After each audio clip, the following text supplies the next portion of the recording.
all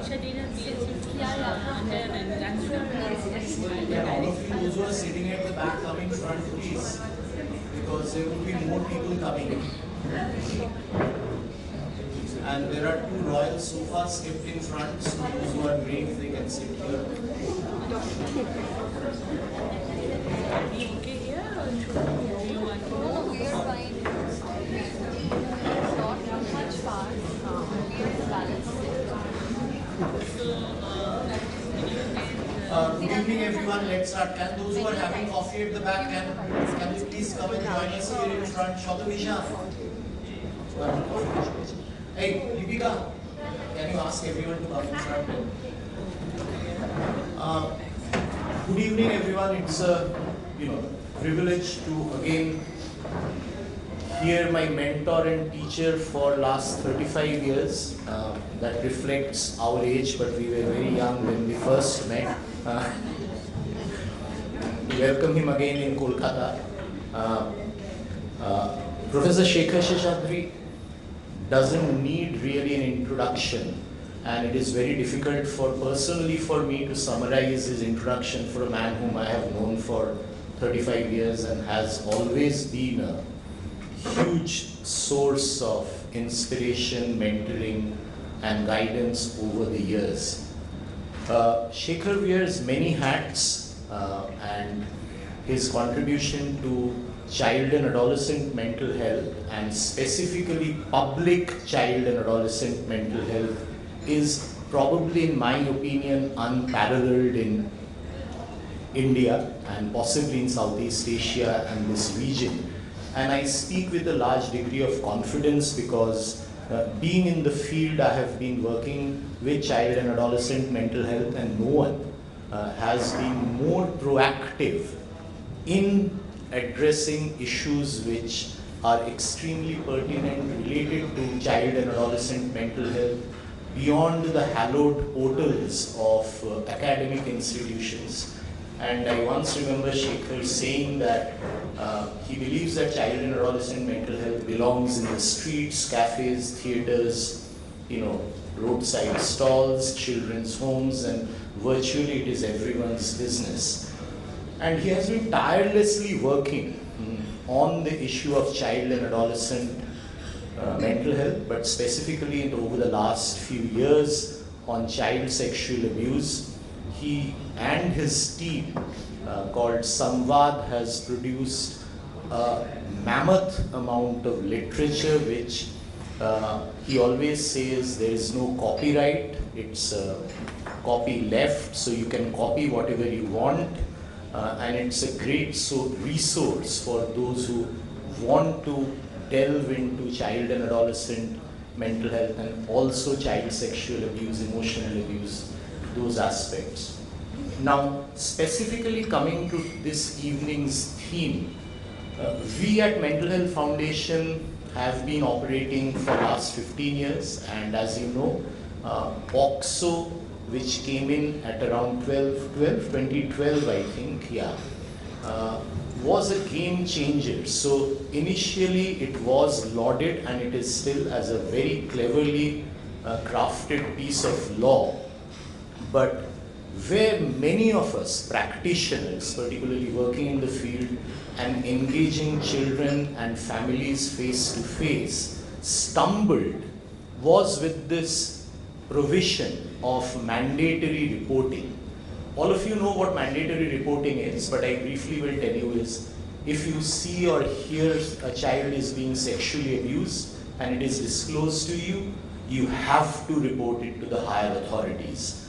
Now, there are many of you who are clinicians here, and you know that how difficult it can be in majority of the situations due to a variety of reasons.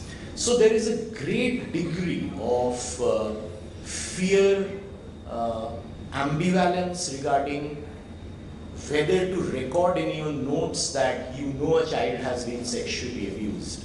And this is a minefield really, and that is why Shekhar is here. So the format of the program is that Shekhar will present for about 45 minutes or so, and then at the end we will have ample time for discussion. and following which there will be dinner, which wasn't in the flyer, but do stay back for dinner.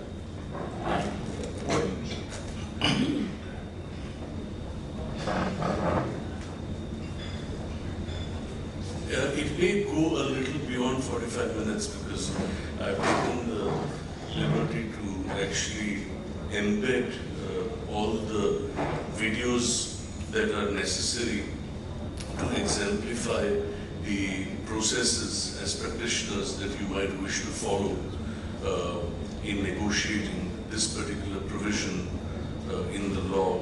Thank you very much, Jay, as always, for your kindness and for this invitation. I just want to rewind a bit to give you the context on which this law and the mandatory reporting provision actually came. You're all perhaps aware that before 2012, there was IPC. IPC doesn't exist anymore. It is the Bharatiya Nyaya Samhita, BNS and BNSS. The provisions are more or less the same in both the laws. One of the limitations in the law as it existed before 2012 was this. There were only two provisions. One was section 354, which was outraging of modesty, and then there was 375 and 376, which pertained to rape, but it was specifically defined as penile penetration, and it was a gendered law with the presumption that the victim is always a girl, woman, and the perpetrator is always a man. There were a couple of issues related to this, the substantive aspects of the law. I'll come to the procedural aspects a little later. There was an 18-month-old child who was abused by a known person using an object, and there was genital manipulation using an object. And the defense lawyer's argument was that an 18-month-old child does not have an abstract notion of modesty, and therefore 354 doesn't hold. And since penile penetration did not take place, 375 and 376 do not hold. Of course, better sense prevailed and he was prosecuted, but limitations of the law can often obscure what is a brutal act. There was a need, therefore, for a special law, and I'd like you to understand that India is the only country in South Asia that has a special law. I would also like you to understand that a special law overrides every other law, including personal law. So there are a lot of court judgments on for example, on the Muslim code of law and all that, but a special law overrides all other laws. There are a couple of other issues that have recently come into focus because of the Supreme Court's intervention in the process, and this is with regards to not criminalizing consenting adolescent relationship. And the provision specifically is called the close-in age exception. We are not talking about a 14-year-old and a 40-year-old. We are talking about the 16 and 17. We are talking about the 17 and a half and perhaps a 19. Now, by POCSO, you can still be prosecuted because any person under the age of 18, according to the law, is a victim, and if the so-called perpetrator is above the age of 18, even though they are in a loving, consenting, mutual relationship, sometimes because of family pressures and complexities, the processes can be vitiated. Now, I was on the drafting committee of POCSO. I was part of the drafting committee under the chair of Dr. Shanta Sinha, who was then the chairperson of the National Commission on Protection of Child Rights. She did a second term as well. And for those of you who are not familiar with Dr. Shanta Sinha, let me tell you about this remarkable person. Magsaysay Award, Padma Shri as well, and a PhD from JNU, Delhi. Started the MV Foundation in Hyderabad, rescuing millions of children from child labor, putting them into Brit schools.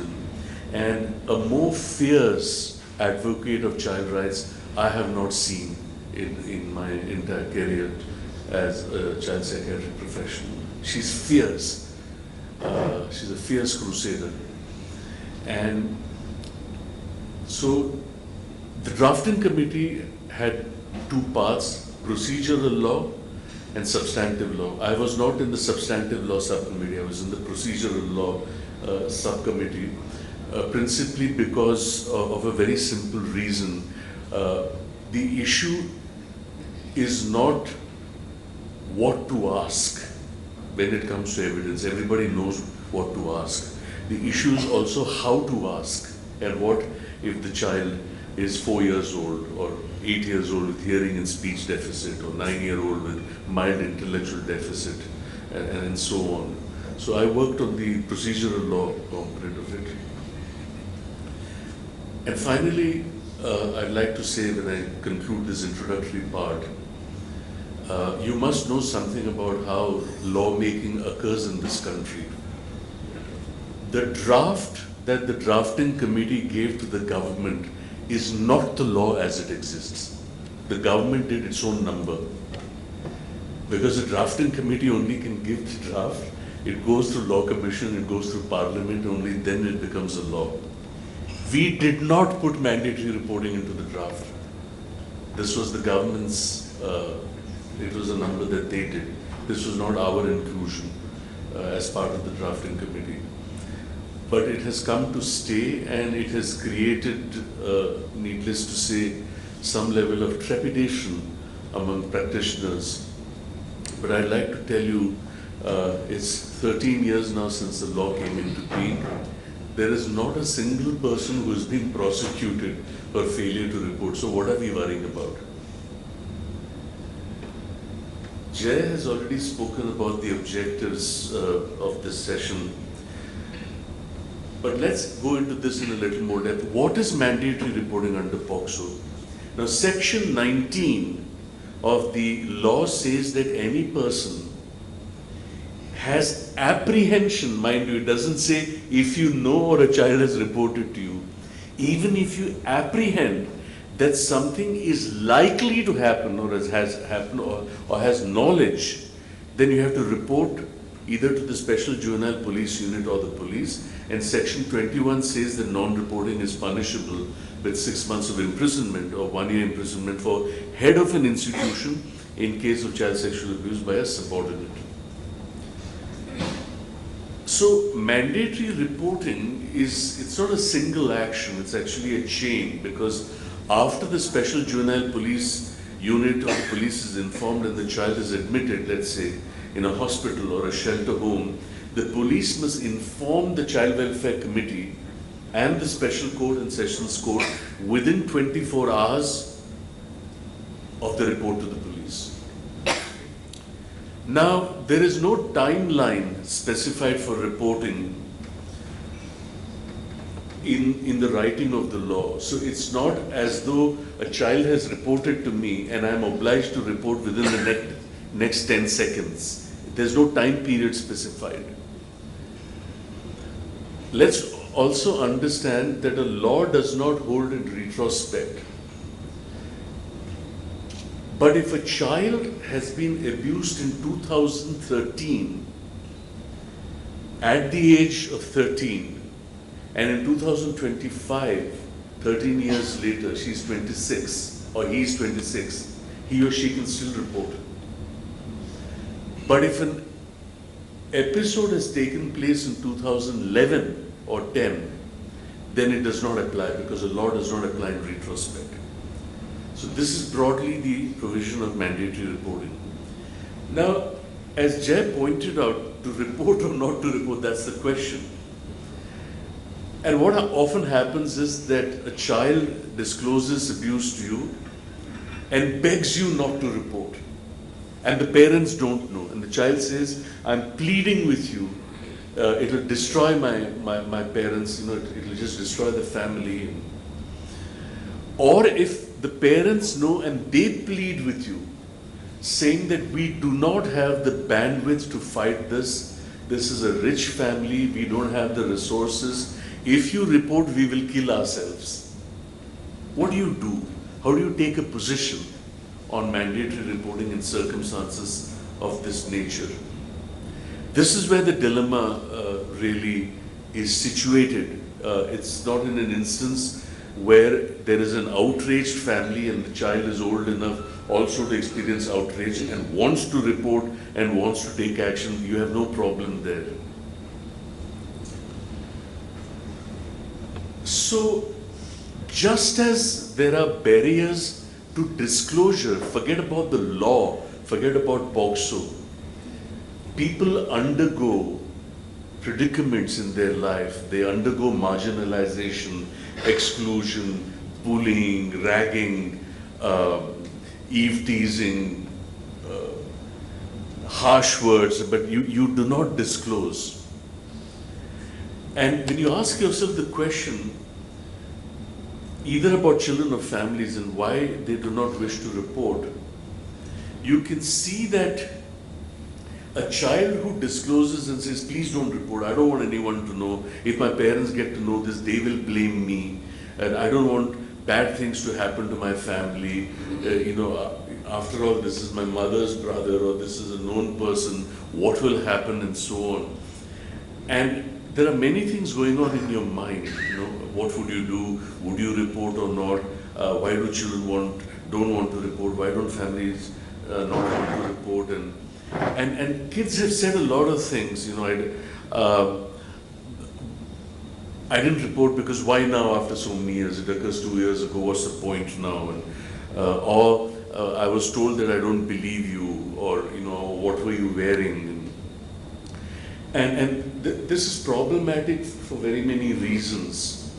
Even at a larger gender level, you all know post the Nirbhaya episode, I'm digressing a bit, where the whole debate on women's safety was an issue. And we had taken a position there to say, while we are cognizant, outraged about violence against women, and we take a very strong and firm stand, the discourse on safety of women is a perverse debate because it's an incomplete debate. The debate must equally be on freedom of women. You, my dear, have the right to wear whatever the hell you want, be wherever you want at whatever time. No one has the right to touch you. And interestingly, there was a Facebook post going on at that point of time about a bare-chested woman with a cigarette in her hands with a caption saying, still not asking for it.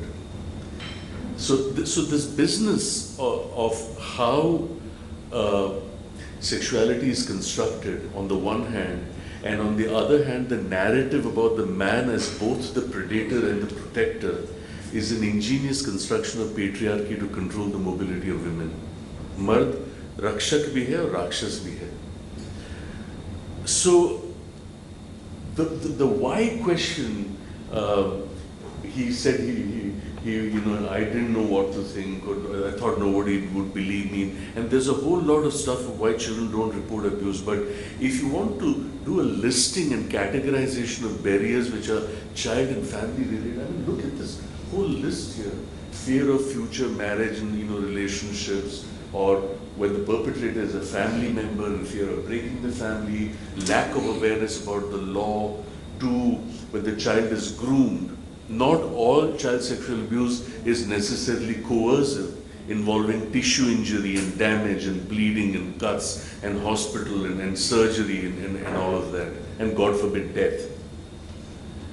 Many of it is in the context of grooming. In fact, you know that 70% of child sexual abuse occurs with known people. So the whole stranger danger idea and its preponderance is a myth. That's not the rule, that's the exception. So if you glance at some of the personal and family reasons and the systemic reasons, the lack of specificity of law, of understandings of method, how to proceed with the reporting, fear of safety, lack of time into legal processes, and inconsistencies in the narrative provided by the child. This is a fairly comprehensive list of the categorization of barriers, both systemic from a mental health and service provider perspective, as well as from a child and family related and social cultural perspective.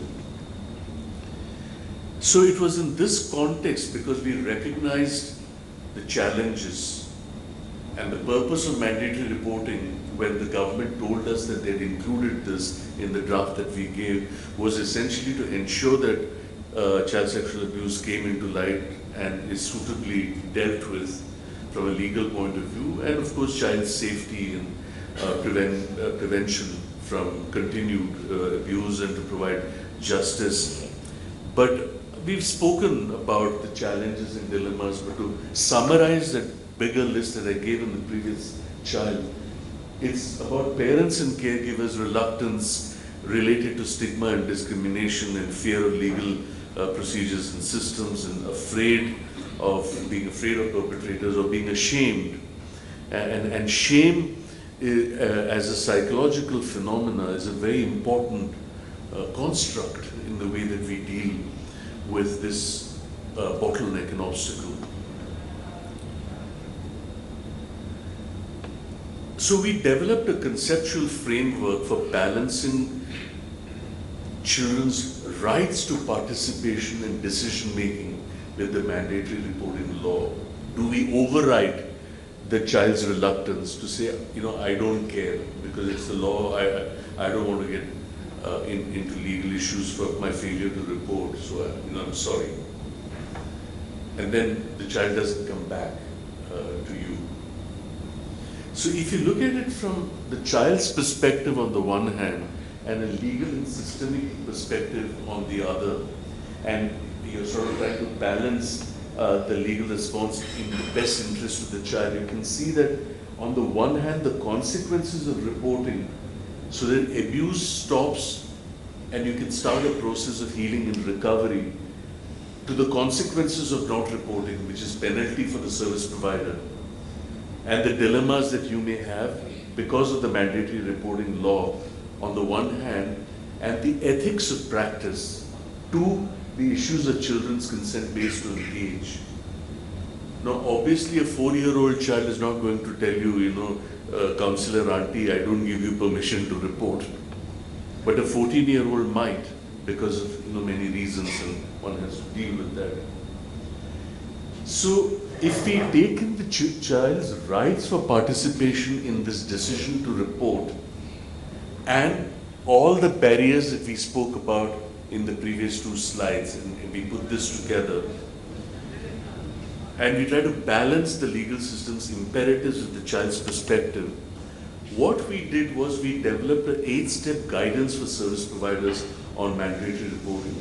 And that's the substantive part of what I want to discuss with you. And we prepared 8 videos. Some of the videos are long. Actually, each of these 8 steps, what we do with the child, sometimes spans over 1 or 2 sessions of an hour each, but we kind of capsuled it into anywhere from 3 to a 10-minute video, which is why I said I may go beyond the 45 minutes. It'll also make for a change, instead of hearing only my baritone, thank you, mommy and daddy. I did nothing to have this voice. It's just that, thank you, mommy and daddy. You'll hear other voices as well. Now, the first step is prioritizing mental health assessments and a plan for psychosocial and therapeutic interventions directed at healing and recovery. So when abuse is first directly reported by the child or parents or discovered by the mental health team during the course of assessment and treatment for emotional problem or school refusal or dissociation or something like that, it's important to proceed with these assessments for psychosocial intervention, because the child's well-being is the primary priority for the treating team. Just a small story here. What happens if something has already been reported before the child is brought to you for treatment and an FIR has been lodged, is that the process is that an investigative officer of no less than the rank of an IO takes statement from the child under section 161 of IPC, and then a magistrate has to take a statement under section 164 of IPC. Then the charges are framed, the charge sheet is filed, and then the case comes to trial. So there is direct, there is cross of expert witnesses, other witnesses, the child and so on. Child witness, witness 1, witness 2 and so on. Then there is argument, and then there is judgment, either acquittal or guilty, and then there is sentencing if found guilty. So that's how it goes. Very often, the investigative officer has come to us when the FIR has already been lodged, but the child is dissociating or in a state of acute trauma. And tell us, Doctor Sahab, आप हमको 161 statement दिला दीजिए और आपका counselling चलता रहेगा. This is the gesture. आपका counselling चलता रहेगा. And we tell them with due apologies, the first priority for the child being here is rest and relaxation. The second is for the child to articulate his or her trauma and predicament, to be heard and to be addressed. The third is to take all the information to assist in the healing and recovery process. And the fourth is to look at the legal processes, not necessarily in that order. We may tell the child, there is an investigative officer, police auntie Gurkha, but don't worry, there's no hurry. We can do this all in good time. So the first step is this. And the second step is educating children about abuse. Because if it occurs in the context of grooming, which is very different from a single episode of a child with a person known or unknown, and you're taking evidence. But if a child has been groomed, it's a relationship that has been built over 6 months or 1 year with obviously a known person, and grooming is a very complex process. So they're less likely to recognize abuse because sometimes what exists there is what we call manufacture of consent.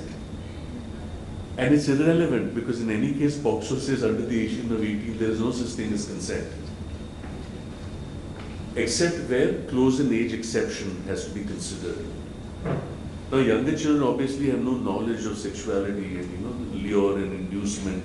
There is no coercion, it's just contact forms of abuse that may not involve penetration, but it involves sexual games. So several sessions are required to help children understand what abuse means and using age-appropriate materials and then methods in play. So here is how we provide children information on the law. So if someone were to break into your house, take things that belong to you and your family, maybe even hurt some of your family members, what would you do or what would your family do in such a situation? We will call the police. Yeah, absolutely right. Because you can't have people break in like this and do these things. So you would immediately call the police. What would the police do? Police will catch them and take them to the jail and punish them. True. If someone has done these wrong and hurtful things, right, taking things that don't belong to them, breaking into a house that is not theirs, entering without permission, right, then the police would have to take action. And they would do it just like how you said, right? They would find out who these people are, catch them, put them in prison maybe, right? So, in the same way, there are many different kinds of rules that our country has. We all have to follow certain rules. We can't break into people's houses, enter their houses without permission. It's not allowed to hurt people, to hit them, to hurt them, to take their things without asking. So if we do these things, then we're breaking the rules of the country, right? So just like that, there are also rules about keeping children safe.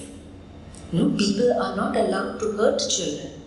They're not allowed to say or do things to children that make them uncomfortable or that are hurtful. So there are special rules, in fact, for children in the country. So according to these rules that are especially for children, if anybody hurts children,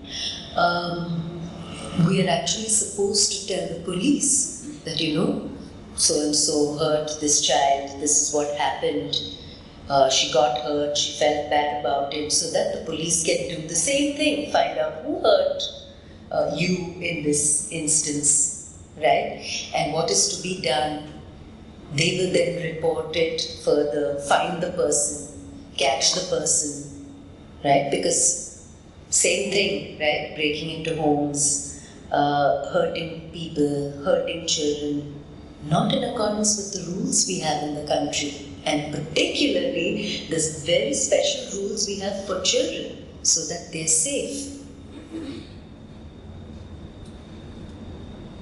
So that's how we, you can do the conversion in your own minds about how this will sound when you do it in Bengali or in any other language. So you see how it's important to go through this step. It's not just about saying, look, there is a law and I have to report, I'm sorry. So once you've done this whole business of providing more information about the law, because children and caregivers have very little knowledge or awareness that such a law exists, and some basic information needs to be given. Now this of course depends on the child's age and developmental abilities and the impact of the abuse trauma on the child. So are we talking about a 5-year-old or are we talking about a 9-year-old or a 15-year-old and so on? And this is how it plays out. Their fears. But I'm not sure about this. I really don't want you to tell anybody. Kriti, many children, just like you, have felt the same way. Felt afraid for us to report to the police. They don't want to do it. And everybody has their reasons, I believe that you have reasons for why you don't want the police to know and for us to report this. Can you help me understand what those reasons are and what your worries are? Because maybe I'll be able to help you with some of those worries. I know that everybody loves my uncle, and if I tell them this, that he did this to me, they're only going to not believe me and punish me. I don't want to tell my parents or my family. Okay, so that is one of the worries. How big is that worry? This big? This big? It's this big. I know that my parents wouldn't believe. I see. So your biggest fear and worry is that mommy and daddy will not believe you because they think that your uncle who did these things to you is a good person. Yes. I see that.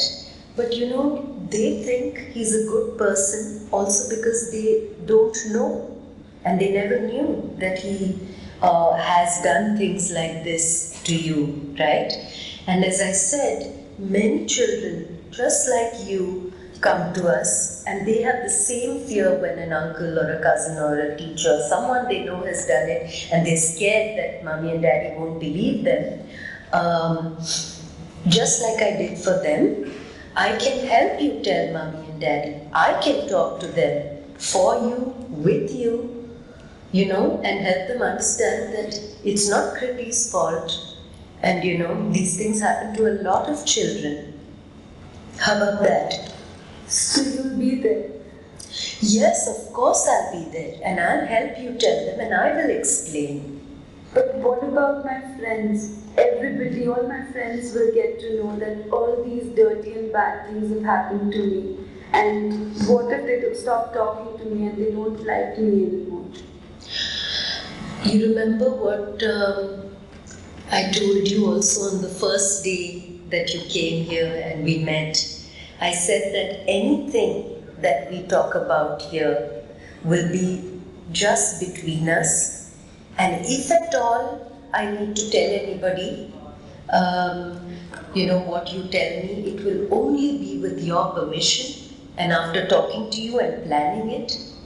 So just like that, I most certainly would not tell your school or your friends. They don't need to know this. We don't have to tell them.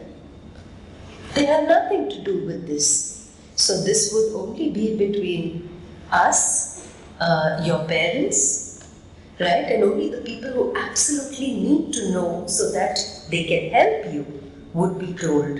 Nobody else. But what if when you tell the police and they take me to jail, they think that it's my fault and somehow they think that my uncle has not done anything. Then, At every stage, as you can see, the child may come up with more and more dilemmas, and it's a question of how you engage with these issues to address and allay these anxieties and concerns. I also wanted to tell you that one of the most critical things in this process, and going back again to what I said, child reports to me, it's not that I'm obliged to report in the next 10 seconds. It's a process. The law does not stipulate a time. But my intention to report must be documented. And what we therefore recommend is all the child's anxieties and concerns, the parents' hesitancies and concerns are documented, and your intention that you're addressing this, particularly if it is associated with a risk. So if the child says that I will harm myself, or if the parents say that if you report we're going to finish ourselves, you've done a risk assessment and you've documented that my assessment of the risk at this point of time has to be prioritized because of the fact that there is a danger of self-harm here. And I'm continuing in my process of allaying their anxieties in gentle persuasion to basically comply with the positions of. Now you can do that only if you allow the child to express all the anxieties. So once you've elicited and responded to the child's worries and fears about reporting, like I said, the hesitancy in reporting and fears or concerns are elicited, documented, your responses are also documented, and you also given interventions to help cope with the hesitancies as a person did. I'll be there with you, this is going to be confidential. This is important also from a mental health perspective. So like the validation, reassurance and perspective taking and practical measures, if it is intrafamilial abuse, essentially to prevent reoffending and to facilitate reporting in a less hostile environment, is we look at allies within the family for the child to stay temporarily. As we proceed this whole into the gentle process of negotiation and persuasion, here's what happens.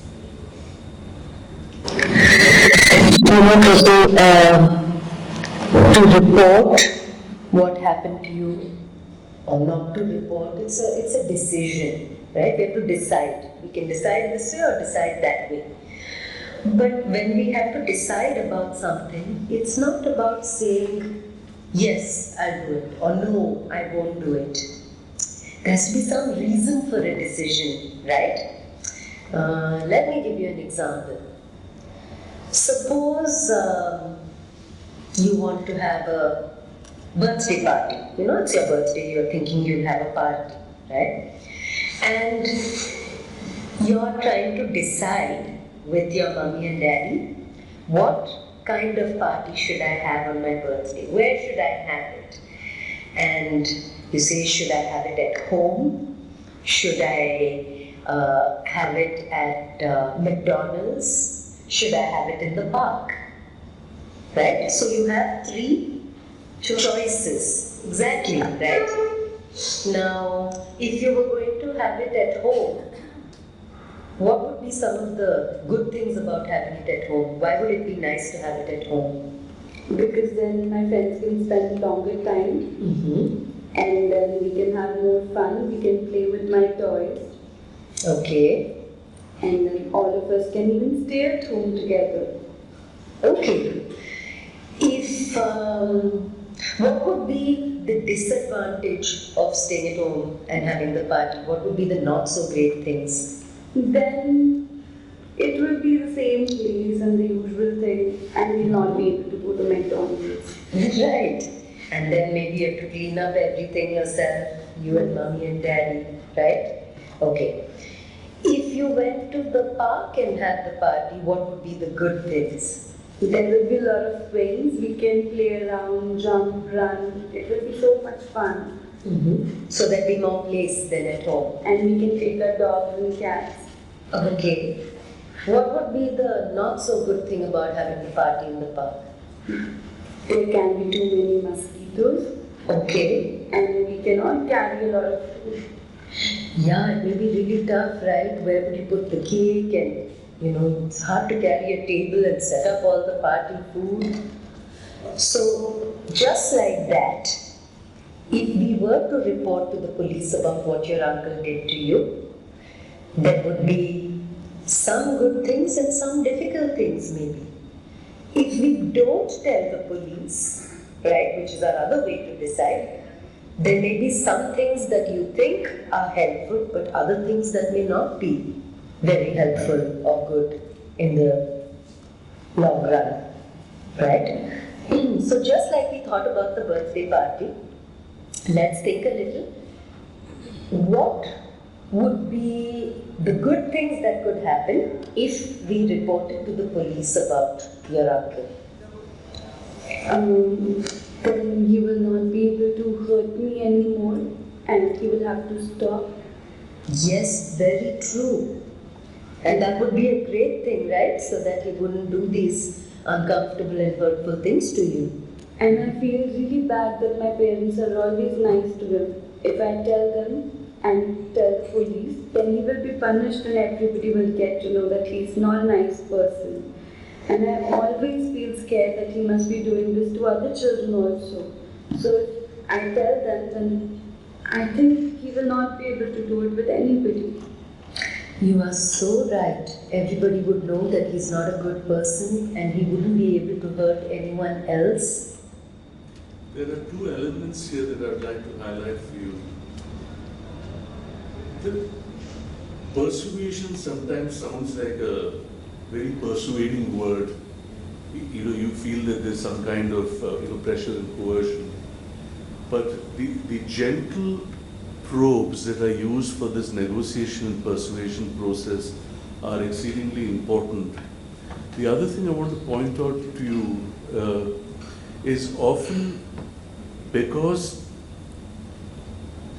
the frequency with which we deal with this dilemma is not exceedingly high, there is always a sense of concern and anxiety and trepidation among professionals who provide assistance to children.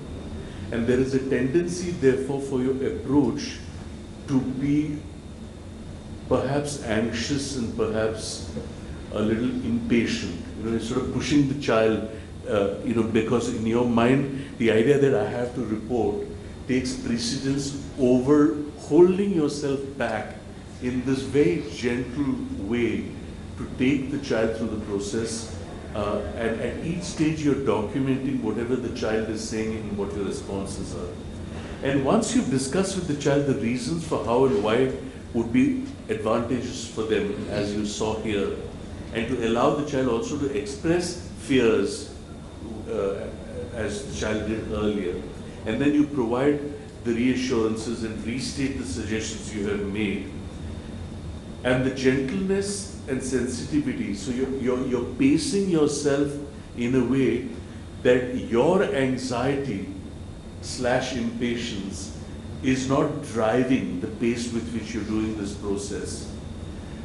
So it's very important to exercise care that this is not experienced by the child as coercive, or the child experiences pressure in some way. So this is how the negotiation takes place. Let's see what happens next about the process, about how you explain. So what happens if we decide to tell and report this? That's a very good question. And it would be a good idea for you to know what will happen next, because that is also going to help us decide about, going ahead with reporting. So if we decide that you want to report what happened, then the first people that we have to talk to are the police. So what we would do is, we could send them a letter to tell them that, with your name, with your address, with how old you are, and a little bit on what happened, what your uncle did to you, that he hurt you, okay? Or of course, we can even go and talk to the police in the police station, and they will write down then whatever we tell them, So either way, it will be put on paper, okay? So that everybody knows what has been said, everybody remembers exactly with correct details on what happened, right? That's why things are always written down when we report something or go to the police. Then after that, what usually happens is the police will write down everything, or they will receive a letter and say, oh, okay, so this is what has happened to Kriti, now we need to do something about it. So then they will call your parents and they'll say, when can we come and meet you and your daughter? We want to ask some more questions. We want to find out more about this person who hurt her. So then your parents and you could say, you come home and talk to us at home or any other place that is comfortable. Usually there will be a lady police officer who will come, and you know what? Because of all these special rules for children, when police officers come to talk to you, they don't wear their uniform. They just wear casual clothes like we are wearing. That just makes them less scary. What do you think? Yes, I think so. I was really scared, but now that you tell me about these special rules, I think I will be less scared. Okay. So then the police will talk to you and they'll ask you questions a little bit like how, like the questions I asked you. Of course, their ways of asking may be different. And then you proceed to explain, that other than the police, a magistrate will also speak to you, and then when it comes to trial, there is something known as direct person who's supporting you, and then, the accused also has a lawyer, and they may have some questions. Now, the provisions of POCSO, the child is entitled to a support person who accompanies the child in all these processes. Also, under the provisions of the POCSO, the questions are often given in writing to the presiding judicial officer, and he or she puts the question to the child so that hostile questioning by the defense lawyer is not permitted. And the judge has the provision and the powers at any point of time to say that I will not permit this question. And I'm not permitting this. What is it that you wish to ask? Give it to me in writing. I will rephrase it. I will show you how I've rephrased it, because this is what you wish to know. And I will put the question to the child, and then the child's response will be documented. Because once the child understands after reporting that there will be further interactions and interviews, there will be a 161 or 164, there will be direct, there will be cross with the police and so on. Also, while the Supreme Court has spoken about fast-track courts and so on, and they've spoken about how courts should be child-friendly, you must understand that putting Donald Duck and Mickey Mouse pictures on the wall and having pink sofas doesn't make a child-friendly court. Once swallow does not a summer make. One pink sofa does not a child-friendly court make. In fact, Justice Deepak Gupta, who succeeded Justice Madan Lokur in the Honorable Supreme Court as the chairperson of the Supreme Court Committee on Juvenile Justice and Child Welfare, said the least you can do if you cannot get justice for a child is at least keep the child comfortable. Itna to karo yaar. But your processes are so legalistic that they're really not child friendly. So how do you explain to the child that sometimes these take a long period of time? You may have to go to depots a couple of times. So this explanation should be provided in such a way that some of the uncomfortable realities of the legal processes, delays, and to having to repeat what happened several times. But if the service provider and the support person provides reassurance at every stage that you will be there to guide and support through the processes, the child's reluctance, therefore, to permit mandatory reporting is dealt with.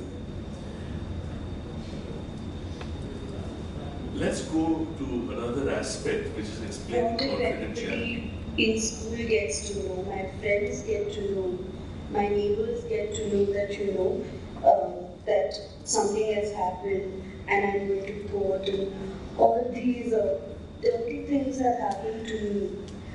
Then what will I do?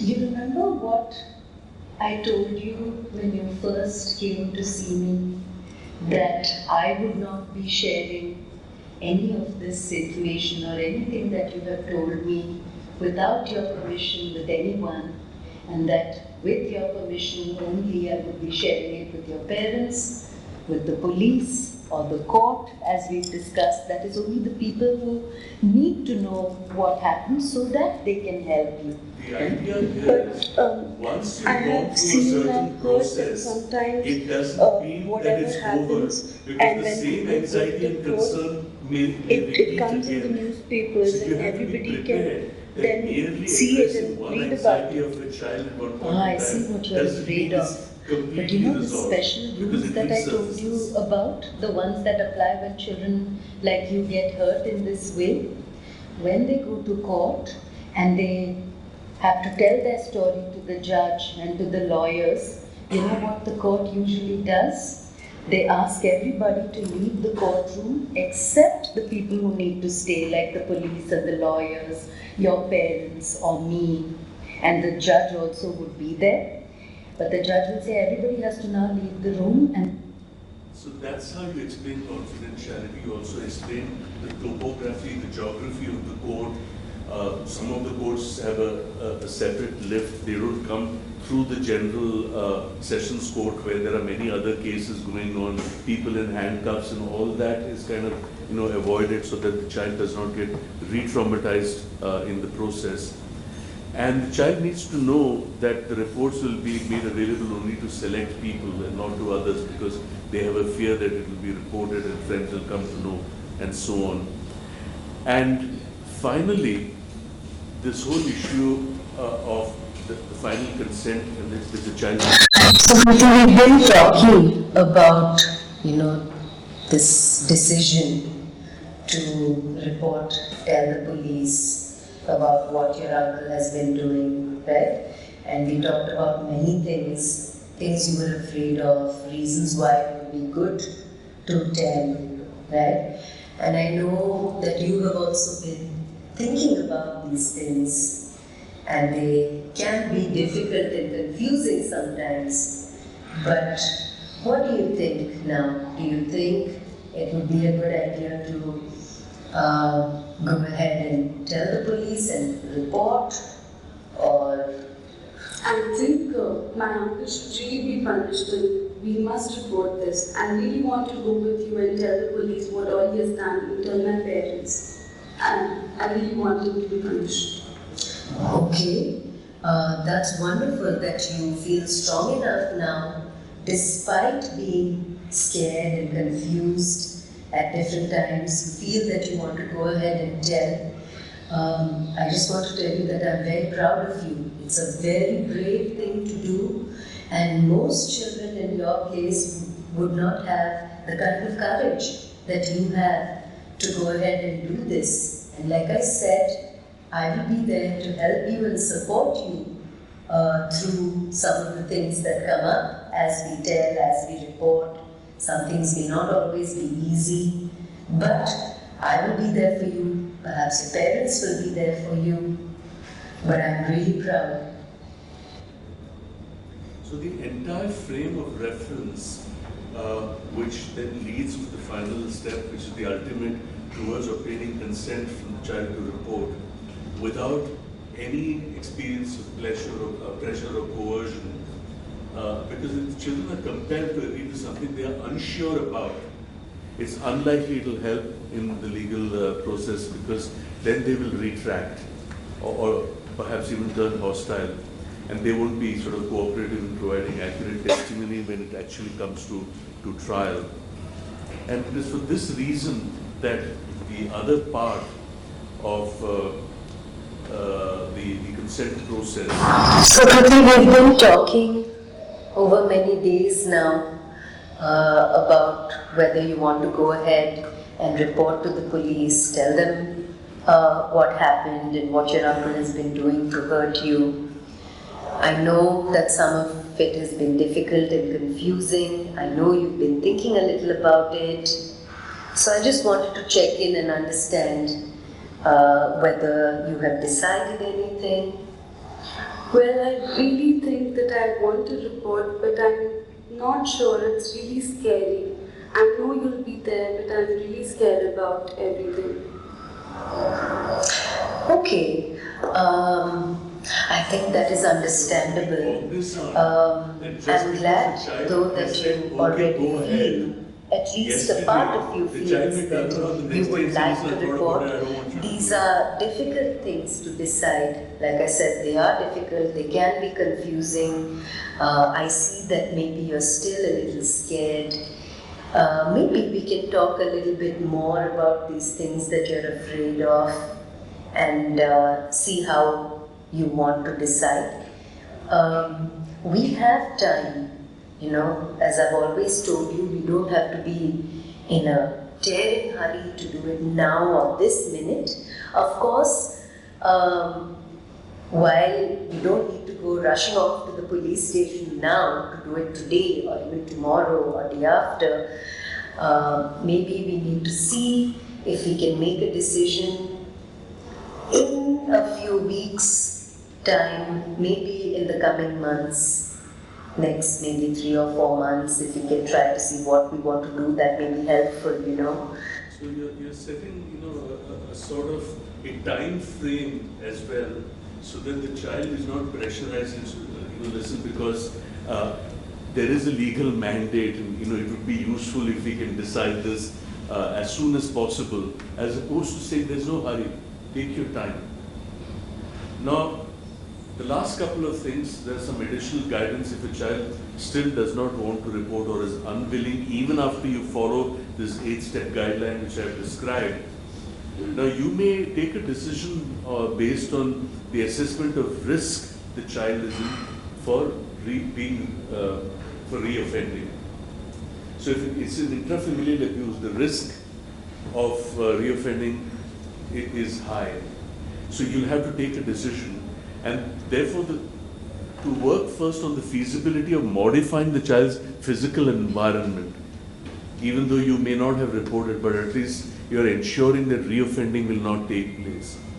As far as the penalty for non-reporting is concerned, one of the protective measures, as I have pointed out, is careful maintenance of the official files, which contains detailed and formal documentations of all these discussions on mandatory reporting that we've conducted at various points of treatment with the child and the family.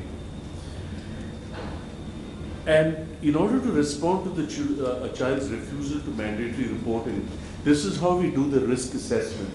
So if you look at high risk, that is high risk for continued abuse or perpetrated as a family member has regular access to the child, and here are your decisions and responses.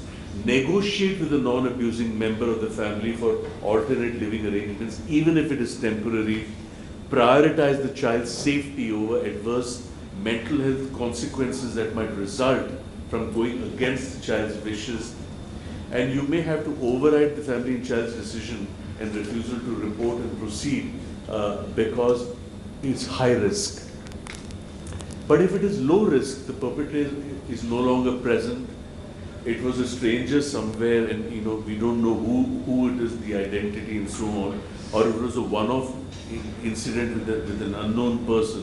You can comply with the child's wishes and not proceed, but ensure that the documentation to this effect is done, that you documented that such and such a thing happened, but the child does not know the identity, and therefore we do not know who the accused is. So, how is one going to, proceed with? Which is why I have emphasized, document. And these guidelines that I've spoken about actually provide a systematic way of engagement and a framework for documentation. So this detailed and formal documentations on the processes that I've described, including the information that was provided regarding the law, the reasons and reservations for the child for not reporting, attempts that you made to persuade the child and the family become very important. And finally, as I've repeatedly said, it is a process and it's done over several sessions. And if you keep this time frame work in mind, it'll be useful for you to then negotiate the kind of dilemmas that you face. The videos are essentially, it gives you a flavor and a sense of how these sessions proceed. The videos here are actually longer, taking the liberty for efficient use of time to cut it short at strategic times to just exemplify the spirit which it conveys, each of these sections. These videos are available on our website, NIMHANSchildprotect.in, both in English and in Hindi. As Jay pointed out, our website is still in public domain and free access because we do not believe in copyright. We believe in a phenomena, the dialect of which will be loved by all Bengalis. We believe in copyleft. Thank you very much for your attention, and I am open to, thank you.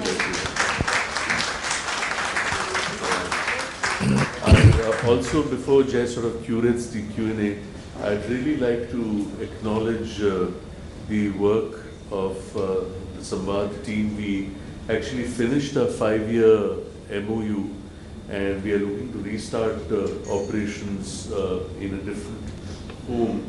I particularly want to acknowledge the remarkable work of my colleague and the technical lead, Dr. Sheila Ramaswamy. Jay has met her, as Koel has met her, as many of you have not. One of the most remarkable professionals that I've had the privilege to work with. Again, like Shanta Sinha, fiercely, just a fierce child rights advocate, and has recently also completed her PhD on child and law. That PhD is also available in public domain. It's a very interesting PhD. Unlike conventional PhDs, which is an experimental design, this is an unusual university which says choose a domain and write 5 papers on that domain in international peer-reviewed journals, write a preamble, a discussion, and the significance, and that's your thesis. Of course, Sheila Ramaswamy, being Sheila Ramaswamy, didn't write 5, she wrote 11. And each of those papers, they are both on children in conflict with law, but at least 5 of those papers have to do with POCSO and witness preparation, witness competencies, mandatory reporting, and so on. This paper on mandatory reporting was published in the Asian Journal of Psychiatry. Jay has a copy of it, and anyone who wishes to have the copy of the paper, which actually gives the steps in detail, please do go through this paper, which was published a couple of years ago. Yeah, thank you, Shekhar. So I think one of the key aim for today was to address the fear and the trepidation which we all have when we see someone with child sexual abuse, and the steering hurry which he mentioned time and again. And as you would see, it was really a master class in giving an outline of how to process the whole phenomena so that we reduce our own anxiety. And I know that many of you are from schools and colleges many of you are in private practice from a diverse clinical domain, so we will open the whole thing up for question. Just a couple of points. Just introduce yourself, your field of work, keep your question brief. Try not to cite examples that this happened, that happened, rather than we would kind of, I think we all know what kind of problems we face in clinical domain. Before we open it up for question, I would again acknowledge the ceaseless and tireless support both Shekhar and Sheila has given Mental Health Foundation and Raksha, which is a network which has been operating in Kolkata. It stands for Rise Against Child Sexual Harm and Abuse. Those who don't know about it can Google and go to our website. It is a repository of a lot of resources which enables multiple child workers to address this issue. So Aniruddha has put his hand up. Can we have Obi to mic?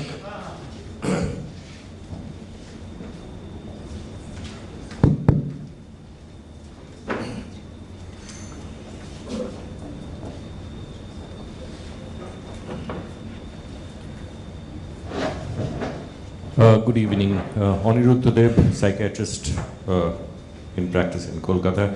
Shekhar, thank you very much. It's absolutely amazing as usual.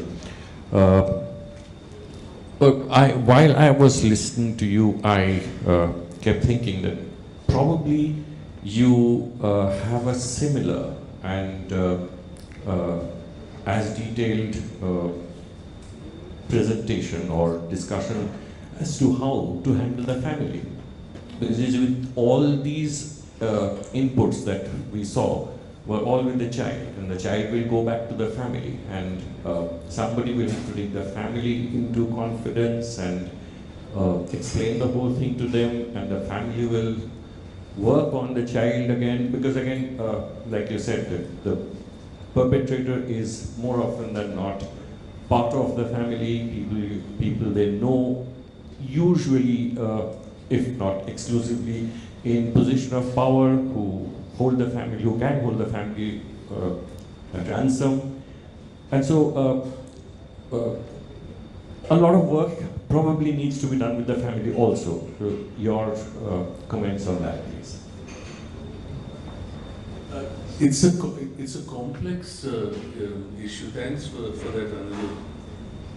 Some of the principles that I have elucidated here hold good for the family as well, except that the dialectic and the semantics in which that negotiation takes place would be scaled, to suit an adult and a family system. But I think there is an additional complexity in the question that Aniruddha is raising, which is about complex family dynamics, and also particularly in the context of older adolescents. And I want to enumerate some of these complexities to you. I recall in my work that one of the adult survivors that I had worked with, whose abuse had actually started pretty early, actually told me that my father's anxieties about my safety sexualized me several years before I was actually abused. Because as she was growing and attained puberty, he would actually look at, he didn't abuse her, but he would actually look at her changing body and his not lingering in a sexual sense, but basically looking at her emerging body development and the look of anxiety and concern in her eyes. She said, I knew what he was thinking, and I was sexualized much before this took place. At the point of time that I started working in this area, I often used to use a particular terminology which even to this date has not completely been circumvented or even resolved. And I refer to that as the culture of denial and the conspiracy of silence. And at some point of time, after this is through, before we go for dinner, I'd also like to share with you about a very evocative and powerful piece that I read about the meaning of silence. One of the things that we often kept in mind is we have a frame of reference. The child alleges something. It has happened, it has not happened. You believe, you do not believe. So it's a 2 by 2. So child alleges, it has happened, it has not happened. You believe, you do not believe. If it has happened, if it has not happened, and you believe it has, it means it has a certain valence. If it has not happened and you believe that it has not happened, that's fine because it hasn't happened. If it has happened and you believe, that's good. But if it has happened and you do not believe, the injustice that you're doing to the child is tremendous. So I often say that if the child alleges it has happened, it has not happened, you believe, you do not believe, and you're making an error of judgment, should your error of judgment be in favor of disbelief or in favor of belief? And it's logic, it's a no-brainer. Your error of judgment has always to be in favor of belief. I'd also like to draw your attention to a paper that Sheila and I wrote, which was published in the Indian Journal of Psychiatry. The paper is titled, "Our Failure to Protect Children Who Are Sexually Abused, Where is Our Willing Suspension of Disbelief?" And all these actually relate to the complexity of the question that Anirudh is asking. So there are two tracks really, Anirudh. One is all these principles hold because they'll have the same dilemmas. We have to explain court mein kya hoga, kitne baar jana hoga, wo bahut powerful hai, we don't have the resources, we don't have the bandwidth, will the child have to see the perpetrator? They have all these questions. What if he attacks us again? And so you address all of those. But you also address some of the complexities related to wrapping their heads around the acute sense of distress about the fact that why didn't the child tell us yet? And if we have such a close relationship, and then to explain to them about what grooming is. This is a known person, or grooming kaise hua, because often what happens is perpetrators figure out who a vulnerable child is. Now a child may not be vulnerable because of the gross levels of vulnerability of parental discord. Father has alcoholism, mother has depression, she often goes away to the natal home. Perpetrator sees the child every day coming from school, sitting outside the house, which is locked because they come back later. The child is morose, weepy, irritable, kicking stones, and then you befriend it. There's a whole process of grooming that goes on. But grooming can also go on in houses which are not fraught with the whole theme of violence and alcoholism and depression. There's just benign neglect. And the child has no sense of identity or intimacy or closeness or because of attachment dynamics. And then it's easy, for a family member to then get into this process. So all this needs to be explained because they have questions in addition to why didn't she tell us? Why didn't he tell us? Why did he have to endure it? I can't get over the fact that my child has been sexualized here. And they are agitating, cogitating, ruminating and agitating more about that than the fact that mandatory reporting has to be done. So these are some of the dynamics that we capture when we do family work, and I'm happy you pointed it out because it's a parallel process that many service providers would have to engage in. Thank you for that. I'll come to you. I'll come to you. I'll come to you. I'm Saheri Ganguly, clinical psychologist. I have many questions, but the first, at least 3, 4. 3 or 3, 4, 5 also, maybe just randomly. So my first question is, what if Kriti was brought in to a clinical psychologist clinic for inattention and academic declination, and I found during the clinical interview those aspects, and they shifted to this mandatory reporting and related all these 8 steps, which might take 16 to 20 sessions. To me it is appearing like that, and this is what I am doing with the lens of my ethical justification. Understood. Second question. What if in between drop out? Third question. Third questions, this is also as a personal personally, like if I report police that I have got a call that someone is asking, someone is saying that I will commit suicide, I am reporting you because I am a clinical psychologist. Had I was a layperson, I would not report you. Please do something. I have been harassed for almost 7 to 8 hours to make them understand, look, your role is to save that person, not to come to my house. Even if you come, I have no issue. So that particular hazards, if it is associated with that, I am very apprehensive about this. And the amount of and the frequency of client we are getting, I need to sit with only the police station with the harassment also, because nobody talks in a nice way. So this is also another question. And adult negotiations also, this 8-stage, I found when I was thinking about, if I am the parent, it will take a long sessions like cognitive restructuring and structuring and all. So this is also my question. So, and the last part is, I am little bit confused about the reporting aspect. Like suppose if the incident had happened during the child was 13 years and now the child is near about 19 and she gained that insight. So what is my role there?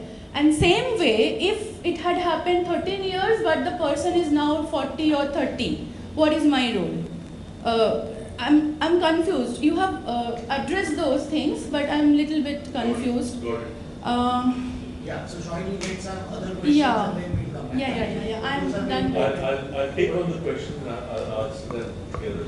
Yeah, Reenati, after you ask, can you pass the mic to the lady? I will.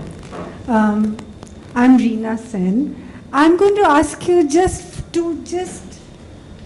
put this whole discussion in the context of people with intellectual disabilities, because that's something that you're not going to get the depth of information that you have got from. That's all. That's all. Good evening, sir. My name is Shweta. I'm a psychologist. I often work with children.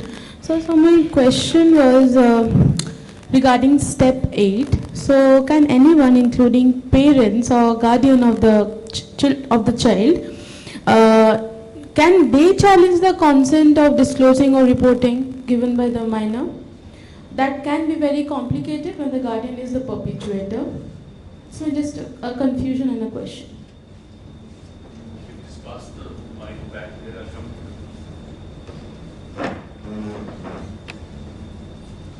Good evening, sir. I'm Atri Chandra. I'm a clinical psychologist and I'm also a university counselor.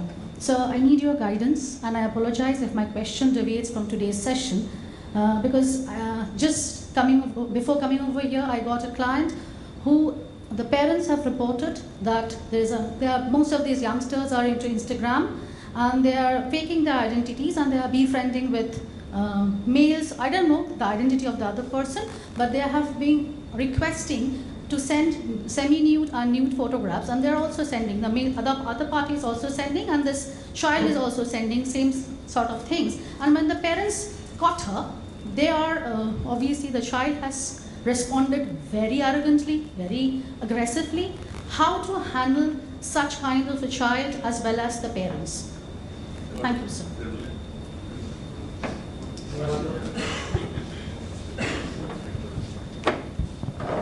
Sir, 3 questions. What are the don'ts of that 8 steps?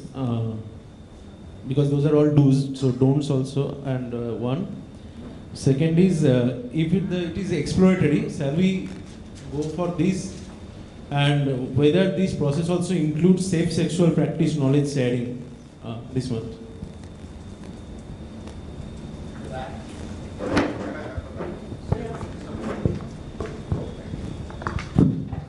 I am Dr. Kajal Krishna Banik. Basically, I am from public health and I am an epidemiologist by profession. And I work for the government of West Bengal as a health administrator at present. I am asking the question from a different perspective. Usually, we get patients at our casualty department from the police. The child used to be brought by the police directly to a medical officer on duty in the casualty department, and often we do not get the assistance of the psychologist or the steps you have described in the under 8 steps to be adopted for gaining the confidence of the child as well as the family members. Is there any possibility that a doctor on duty seek the help of the clinical psychologist and refer the case of reporting as a mandatory event? I know that all the mandatory cases reporting, like our notifiable diseases in public health, we get cases, we know cases, but we do not report and no punishment till death. My question is very simple. How and why should I get any assistance from the psychologist to maintain all the 8 steps to gain the confidence and to get the mandatory reporting to the legal authority? Thank you. I'll just quickly address all these issues. You know, the context of a consultation being direct or indirect, the child is admitted with school refusal or dissociation. We do not know, what has occurred. It's after the 8th day of admission in a conversation that the child tells you that, this is what has happened. Of course, many times the well-meaning trainee psychologist or trainee social worker, may ask, why didn't you tell me? And the child's response is, because you never asked. We sometimes hesitate when we know that the child has a stress-related condition. It could manifest as school refusal or dissociation or even externalizing behaviors. We ask a lot of questions about various aspects of stress, academic, bullying, friends, family, but a routine habit of inquiry does not take place. So there are 2 scenarios. One is when an FIR is already lodged, and then the child is referred to you essentially for doing mental health work. So the reporting has already taken place, there's no obligation for you to report. However, if the child is under your care for an emotional issue and you discover in the 8th session, which occurs 3 months after you started seeing the child, that the child discloses, my emotional problems are because of this incident and I can't get it out of your mind, then you get into this whole process. What if I'm getting in the first or second session? The same process will hold. So But I'm not shifting for no, you're not shifting. But what you need to keep in mind is what is the severity of the condition with which you've done the first session in which the child has disclosed. So your risk assessment will come there. You will document. I can start after 8 sessions. You can. But you've documented and please sit down, please don't stand up. And like I said, we often, when the police person said, कि आप हमको 161 statement दिला दीजिए, आपका counseling चलता रहेगा. We tell the child, listen, there are certain other processes which needs to be done. There is no urgency. You're in a state of anxiety and panic now. We've admitted you here for rest and relaxation. I'm just letting you know कि कुछ processes हैं, कुछ दिनों के बाद when you're feeling a little better. So you already put the idea in the child's mind. That's how you approach it. If you do that, then the chances of dropout are minimized. Dropouts occur when people feel coerced into a decision which they are not ready for. So any premature pressure or coercion increases the chances of dropout. Hence, we always follow the pace of the child. And that's where I said to control one's own anxiety and impatience because of this specter of prosecution under Section 20 of the... And let me tell you, no human being has been prosecuted so far under this. So what are we worrying about? Which is why documentation is necessary. Rahi baat of the predicament, in our interactions with the police and so on, there are two issues here. One is that we believed when we were running Samvad, and we hoped that we would run this as well, that a lot of these processes need to go in parallel tracks. It's not enough for me to sensitize you. I need to sensitize the police as well. And what we're doing, therefore, why Samvad worked in 4 verticals, we worked extensively in policy and law. And for a national initiative to use neuroscience and psychology to influence policy is very major. This is not about child sexual abuse. This is Section 15 of the JJ Act for children in conflict with law, post-Nirbhaya. And in this Barun Chandra Thakur versus Master Bolu judgment of the Supreme Court, where our methodology for preliminary assessment is recommended, you see how important it is for us to engage with systems such as, and they don't teach this in postgraduate colleges, and they certainly don't teach it in NIMHANS. This is what I've tried to do. The other thing is about peer support, and if you have a group here that provides this kind of peer support when you're in a dilemma or a situation of distress because you're almost feeling harassed, that there is a backup system, professional body that also supports you in this process. Rahi baat adult negotiation. The principles, when I was responding to the point that Anirudh made, the complexities of adult negotiations are they go through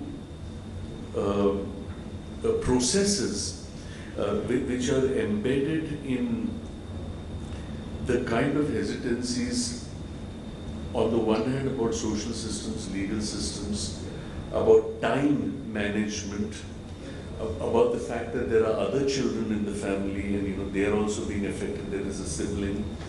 There is my wrapping my head around the whole sexualization process. There is my disbelief and anger about this is my brother you're talking about.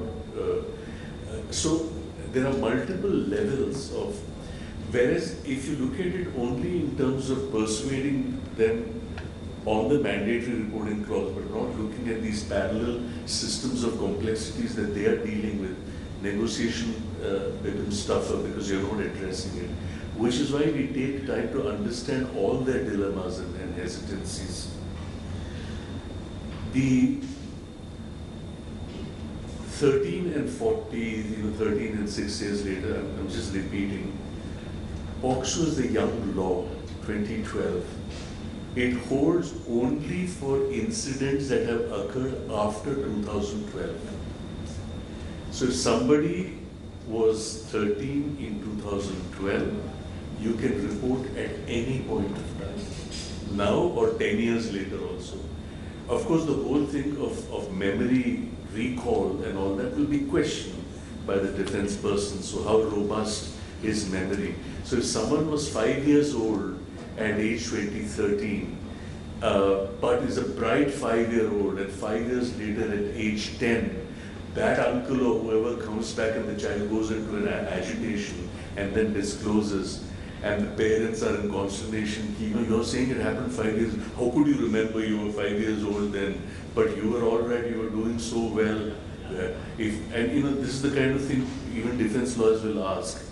If there was really an impact, how come the child has been doing so well for the last 5 years, going to school, topping, so the child cannot be traumatized? But it has been triggered by that person coming again, because memory triggers of abuse can occur at any point of time. So we get into this whole situation again of belief and disbelief. The ID issue, is very complex, and I want to basically allude to one of the major things again, which I think is a credit again to my colleague Sheila Ramaswamy. One child abused once by one person, known or unknown, and you're taking evidence in all the POCSO processes means one thing. 47 children abused over a 3-year period by multiple people, person who ran the institution, his friends, staff of the institution, and any random plumber, electrician who was walking in and out of the institution. These were intellectually disabled children. These were intellectually disabled children. Yeah. I'm talking about the Muzaffarpur Kand, and the Supreme Court took the case away from Bihar Police and handed it over to CBI. I was heading the department then, and they sent me an instruction in order to assist the investigative officer. Sheila was there in Muzaffarpur with the team, and all 47 girls were seen. Ultimately, 22 gave evidence. They were shifted from Patna to the special court in Saket in Delhi in a bus with an armed escort at either end. Sheila, I and another colleague were prosecution witnesses. Our direct and cross went on for 3 days because there were 22 accused and 21 defense lawyers. Out of the 22 girls who out of the 47, 25 were not capable of giving evidence because of severe intellectual disability or severe mental illness or severe hearing and speech deficit. But of the 22 who gave evidence, there were at least 5 who had mild intellectual disability or hearing and speech deficit, but very intelligent. So to basically use a sign language interpreter and to use simple methods of evidence gathering using questions that are not leading. 3 of those girls who had with mild intellectual disability actually gave evidence. We had submitted a 150-page report that was filed along with the charge sheet. Out of the 150-page report, the first 30 pages was only methodology of how we went about doing this. The next 80 pages or so was the evidence of each of these 22 and what they said, the drawing, the sign language, person, their name, their signatures and so on. And then there was a final summary of what we included and what we did not include. This 150-page report was, as I said, was filed along with the charge sheet. And I distinctly recall the mistake that the defense lawyer made was, usually all these documents are provided to the defense. He just looked at it and then when the presiding officer actually referred to it and one of the defense people actually started looking at it, I swear I could see his face going white because he knew it was a lost case. This was solid, robust evidence. The judgment came in December of 2019 and the sentencing in Jan of 2020 before the pandemic hit us. And as you know, only one person was acquitted because of lack of evidence. 11 people were sentenced to life for the rest of their life. 8 of them were women. 8 of them were women. These were people who sexualized the girls, beat the hell out of them, pinned them down, and held them while they were being raped. Saurabh Kulshrestha was the presiding judge.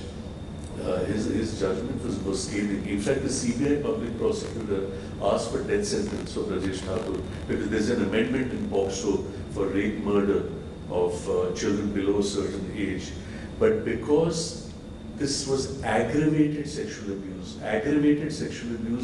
defined by the law is when you're in charge of an institution to provide care and protection, and if this is what you have done, you deserve the harshest of punishment.